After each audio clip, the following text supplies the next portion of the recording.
Don't you think it's time to say goodbye to those childhood friends of yours, son? Woohoo!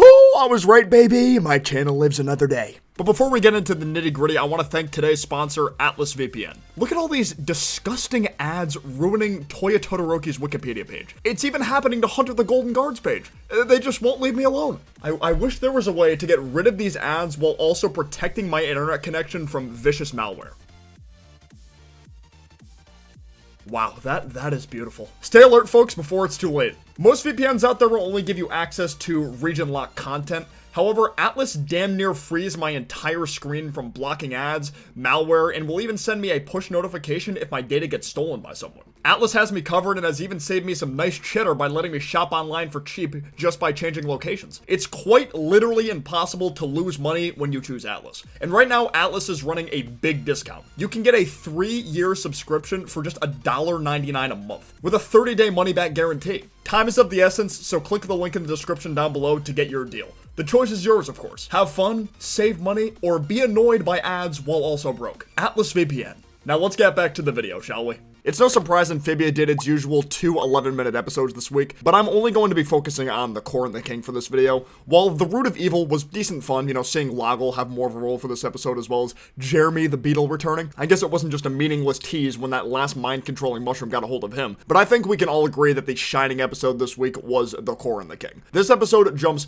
right into the thick of things, showing off Darcy fiddling with Marcy's smartphone, considering the human world technology pathetic. We can also see the core's old body in the background with eyes completely colored in turquoise, and the body more gray looking now than black. Meaning the body is of course dead since the collective has Marcy to use now. King Andrias walks into something but isn't sure how he should be addressing his new master. The core suggests the name Darcy, meaning Dark Marcy, aka a reference to one of Marcy's favorite video games. Could that be a reference to Dark Souls since King Andrias is a reference to a Dark Souls character perhaps? The name Darcy had already been confirmed to be a thing via the credits to Olivia and Yunan, but was never stated out loud until now. Darcy also states that Marcy is just locked away in her own little room inside the brain, which implies she obviously isn't gone, just not able to overpower the core. And based on the teased screenshot for an upcoming Amphibia episode showing Sasha, Anne, and Marcy dancing in their school hallway, I can only assume the core is keeping Marcy at bay with illusions of an ideal life with Sasha and Anne still by her side. An infinite Tsukuyomi, if you will. Although the core is in control, it still has some of Marcy's quirks, like her love for red velvet ube cupcakes and her clumsiness. Darcy's current goal is for Andrias to place the core in a full system reboot to wipe access data such as redundant memories. It's gonna be scary hours if, when Marcy is freed from the core's clutches, she can't even remember who Anne and Sasha are. Please don't do that to me. Just don't.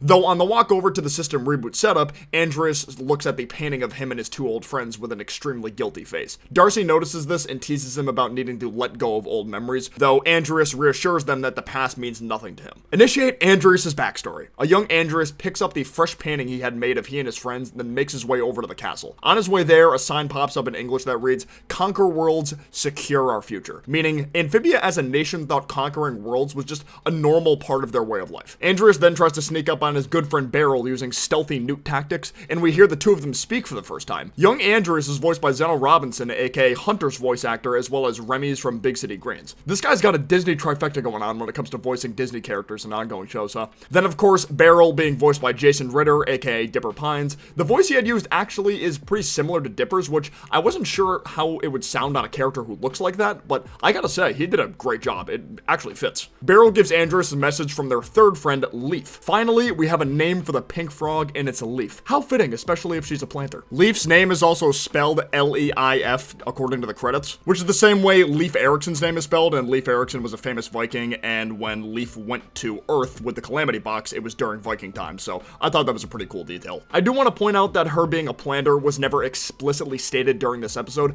but it's still heavily implied that she is. The message that only Andrias can read with his glasses states verbatim, "I'm in the garden working on a surprise." The surprise is Leif perfected a dance that mesmerizes any creature that watches. This dance being the exact same dance Sprig tried to teach Anne in the episode Anne Hunter. Not only that, but Sprig referred to it as the planter family ritual. I think this just flat out confirms she's a planter at this point, but she still seems pretty young during this flashback, too young for kids and a husband, I mean. So if anything, Leif would be more likely a great aunt times 20 to Sprig rather than a distant grandmother, which would mean she would need to have a brother or a sister. The dance, of course, worked like a charm, getting all the Mossmen in the garden riled up with excitement, even Beryl was vibing out. Andrias excitedly shows his friends the painting, telling them the reason he got it done is because his father appointed him to lead the next invasion, essentially appointing him to be king. Want to again reiterate that everyone, including Beryl and Leif, have no issue with the box being used for invasive purposes at this current moment. It's been a norm, as you can see by their applause. The three of them decide to celebrate by running through the halls screaming, until Andrias' dad stops him because he has urgent business to discuss. A cool detail I noticed is King Aldrich, Andrias' father, is voiced by William Houston. The significance with that is William Houston voiced King Vendrick from Dark Souls 2, and that character is who King Andrias is based off of. It's very cool how they got him to be part of the Amphibia crew now. He said it, there it is. The reason he said that is because Andrias is about to become king and he thinks those two are going to start asking for favors and taking advantage of Andrias' title. Andrias reassures his dad that would never happen because their friendship is true, but he thinks friendship doesn't last. Yeah, it doesn't last because your stupid ass thinks world domination is more important than, finding true happiness. The business is his father wanted to show him the core. Even all those years ago, the king's crown had a core eye inside it, so the crown King Andrias wears in the present day is definitely the same one his father wore. It makes sense. He shows the core in all its glory, explaining how it contains Amphibia's greatest minds, including his ancestors. Adding that the core is all he needs by his side, no friends attached. The next world they plan to invade is Earth. His father also states it's a medieval world, which checks out, since not only was this day taking place 1,000 years ago, but according to the ancient vase, Leif encountered Vikings on a ship during her time at Earth, so. They essentially want to do what the diamonds from Steven Universe did to planets, mine the planet for its resources while exterminating the already existing life there, all for the improvement of their world. Andrias is concerned about wiping out a whole race, but his father retorts by saying doing this is the only way for Amphibia's current way of life to continue. Their convo ends with Andrias' dad giving him the key to the Calamity Box in hopes that his son will make him proud. Cut to Andrias with Leif and Beryl about to sneak into the room where the box is being kept, only accessible through the wind-up key. It's being kept in some kind of ancestral room of sorts. I say that because there's paintings of what I assume to be previous kings of Amphibia all over the walls. Leif, feeling chaotic, takes the box off its pedestal and plays keep away with Beryl. Though in the process, she ends up pressing her fingers down on all three stones, leading her to see a vision of what seemed like the future. She not only saw the ruin Andrias' rule would bring if he continued to use the box, the painted prophecies from True Colors and Mother of Ohms, but last but not least, the moon crashing into Amphibia. Considering everything Leif saw in that vision did technically happen / was shown on screen in present day before, except that,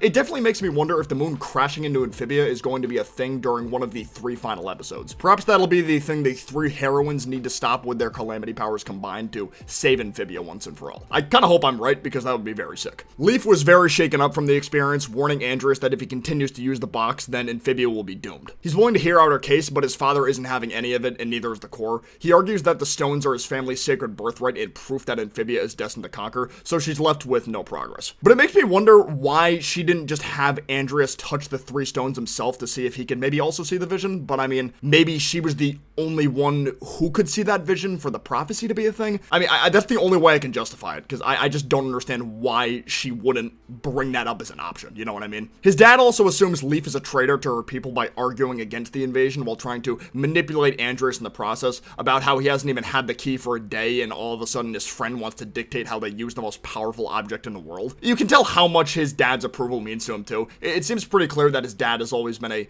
cold individual, so making him genuinely proud would of course mean a lot to Andrias. It got to the point where even though he's in charge now, he doesn't want to just stop using the box, so Leif has to take matters into her own hands. She takes the key from an unknowing Andrias and tries to steal the box with it. Andrias catches her in the act and a chase ensues between the two, with Beryl attempting to help Andrias at first. During the chase, they run through a room with a bunch of creatures inside liquid jars. The one in the middle looks like a small shadowfish to me, but I could be wrong on that. Beryl cuts her off, but has second thoughts about stopping her, letting her slip past it on accident. Andrias is in a fit of rage now too, even using his signature sword in an effort to stop Leif. She evades Andrias by using a stray throwball arm to fire lasers at him, eventually reaching the garden and taking a moss man or moss woman with her to amp up her speed. Andrias tries to catch up, but it's too late now. Leif already left Newtopia territory, hell-bent on finding the Ohms and making sure the Calamity Box is no longer on Amphibia. See, based on how emotional this chase scene was, it makes me wonder if Andrias stabbing Marcy with a sword kind of brought back memories of Leif stealing the box, so when he stabbed Marcy, maybe he was imagining Leif in her place. Like, I feel like that motherfucker was definitely getting some kind of PTSD when Marcy took the box from him again. It's like, wow, I'm gonna have to go through that again, aren't I? I'm guessing the Moss Man she rode off into the distance with ended up being the same one Wally and Ann found back in season 1 too. Andrias' dad is of course disappointed, telling his son who wants to right his wrongs that there's nothing he can do and their way of life is ruined. Though the core tells his dad that the prophecy states the box will eventually return, so until that day, they will wait. And only when the box returns to Amphibia is when Andrias can begin to redeem himself in his father's eyes. Also want to quickly mention that this conversation between Andrias and his father is taking place days after Leif stole the Calamity Box. So that gives her more than enough time to not only write a book about how dangerous the box is to pass down to her ancestors, but also show the rest of her family the cool, mesmerizing dance. How fucked up is that? This guy was basically living in quiet agony for centuries. He was king, yes, but he couldn't live with himself knowing he not only let his dad down, but all his predecessors before him. That really makes the comment from Darcy and Froggy Little Christmas hit even harder. Even with King Andrias having the box back and a giant Frobo army in that moment, the core, i.e. his father and the rest of his ancestors, still haven't fully redeemed him and don't see him as worthy. He even severed his friendship with Beryl for failing to stop Leif, having him reassigned to defending villages on the outskirts instead of Utopia. The flashback ends with young Andrias in tears slashing the painting of his friends. Back to the present, he seems to have thrown that already torn painting into a fire pit, though Leif's words about having his back still echo in his mind. Darcy's system reboot finished and it sounded like a Mac starting up, and they're ready to invade Earth as soon as possible. Andrias saying he's thought of damn near nothing else for the past 1,000 years, ending the episode with Darcy saying how they're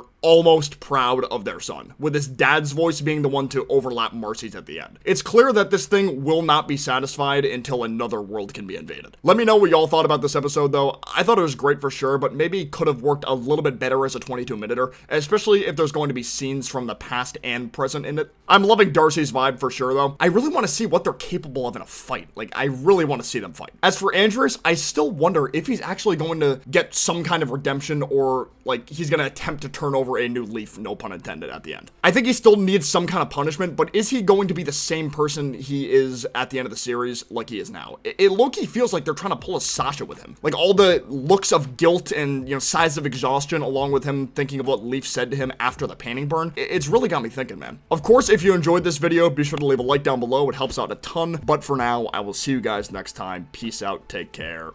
Bye-bye.